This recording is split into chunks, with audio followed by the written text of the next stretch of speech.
ನನ್ನ ಹೆಸರು ನೇತ್ರಾವತಿ. ನಾನು ಸರ್ಕಾರಿ ಪ್ರೌಢಶಾಲಾ ಬೆಳಕೆಯಲ್ಲಿ 10ನೇ ತರಗತಿಯಲ್ಲಿ ಓದುತ್ತಿದ್ದೇನೆ. ಇಂದು ನಾನು ನಿಮಗೆ ವಿವಿಧ ಘನಾಕೃತಿಗಳ ಜಾಲಾಕೃತಿಗಳು ಎಂಬ ಮಾದರಿಯನ್ನು ವಿವರಿಸಲಿದ್ದೇನೆ. ಮೊದಲನೆಯದಾಗಿ ನಾವು ಚೌಕಘನವನ್ನು ನೋಡೋಣ. ಚೌಕಘನದ ಅಂಚುಗಳು 12, ಮುಖಗಳು 6 ಹಾಗೂ ಶೃಂಗಗಳು 8. ಇದಕ್ಕೆ ನಾವು ಐಲರ್ನ ಸೂತ್ರವನ್ನು ಅಳವಡಿಸಬಹುದು. ಐಲರ್ನ ಸೂತ್ರ ಏನೆಂದರೆ F+V=E+2. ಚೌಕಘನದ ಪಾರ್ಶ್ವ ಮೇಲ್ಮೈ ವಿಸ್ತೀರ್ಣ ಕಂಡುಹಿಡಿಯುವ ಸೂತ್ರ 4a² ಹಾಗೂ ಚೌಕಘನದ ಪೂರ್ಣ ಮೇಲ್ಮೈ ವಿಸ್ತೀರ್ಣ ಕಂಡುಹಿಡಿಯುವ ಸೂತ್ರ 6a². ಚೌಕಘನದ ಘನಫಲ ಕಂಡುಹಿಡಿಯುವ ಸೂತ್ರ a³. ಎರಡನೆಯದಾಗಿ ನಾವು ಆಯತಘನವನ್ನು ನೋಡೋಣ.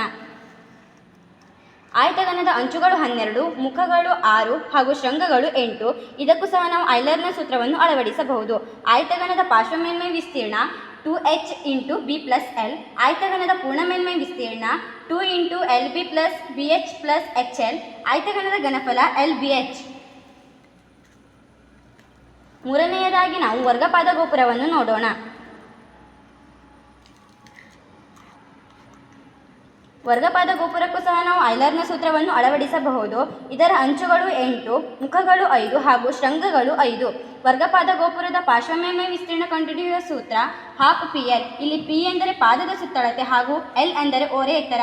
ವರ್ಗಪಾದ ಗೋಪುರದ ಪೂರ್ಣ ಮೇಲ್ಮೈ ವಿಸ್ತೀರ್ಣ ಕಂಡುಹಿಡಿಯುವ ಸೂತ್ರ a² + 12pl. ವರ್ಗಪಾದ ಗೋಪುರದ ಘನಫಲ ಕಂಡುಹಿಡಿಯುವ ಸೂತ್ರ 1/3a²h.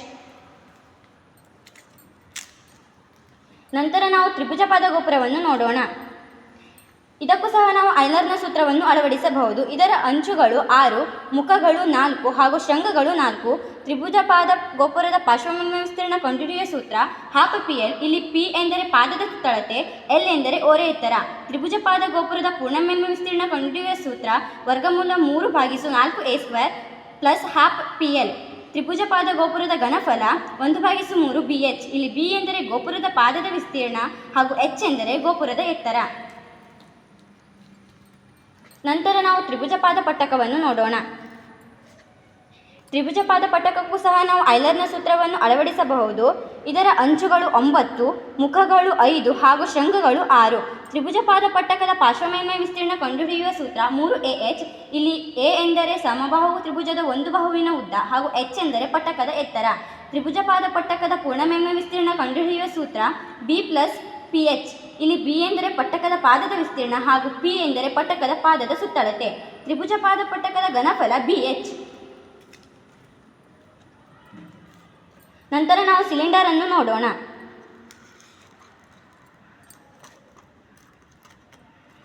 ಸಿಲಿಂಡರ್ಗೆ ನಾವು ಐಲರ್ನ ಸೂತ್ರವನ್ನು ಅಳವಡಿಸಲು ಸಾಧ್ಯವಿಲ್ಲ, ಏಕೆಂದರೆ ಇದು ವಕ್ರ ಮೇಲ್ಮೈಯನ್ನು ಹೊಂದಿದೆ. ಸಿಲಿಂಡರ್ನ ಪಾರ್ಶ್ವ ಮೇಲ್ಮೈ ವಿಸ್ತೀರ್ಣ ಕಂಡುಹಿಡಿಯುವ ಸೂತ್ರ 2πrh ಹಾಗೂ ಸಿಲಿಂಡರಿನ ಪೂರ್ಣ ಮೇಲ್ಮೈ ವಿಸ್ತೀರ್ಣ ಕಂಡುಹಿಡಿಯುವ ಸೂತ್ರ 2π × 5r + h ಹಾಗೂ ಸಿಲಿಂಡರಿನ ಘನಫಲ ಕಂಡುಹಿಡಿಯುವ ಸೂತ್ರ 5r²h.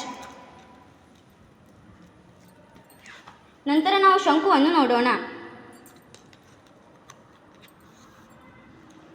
ಶಂಕುವಿಗೆ ಸಹ ನಾವು ಐಲರ್ನ ಸೂತ್ರವನ್ನು ಅಳವಡಿಸಲು ಸಾಧ್ಯವಿಲ್ಲ. ಶಂಕುವಿನ ಪಾರ್ಶ್ವ ಮೇಲ್ಮೈ ವಿಸ್ತೀರ್ಣ 5rl, ಶಂಕುವಿನ ಪೂರ್ಣ ಮೇಲ್ಮೈ ವಿಸ್ತೀರ್ಣ 5rl + 5r². ಶಂಕುವಿನ ಘನಫಲ 1/3πhr².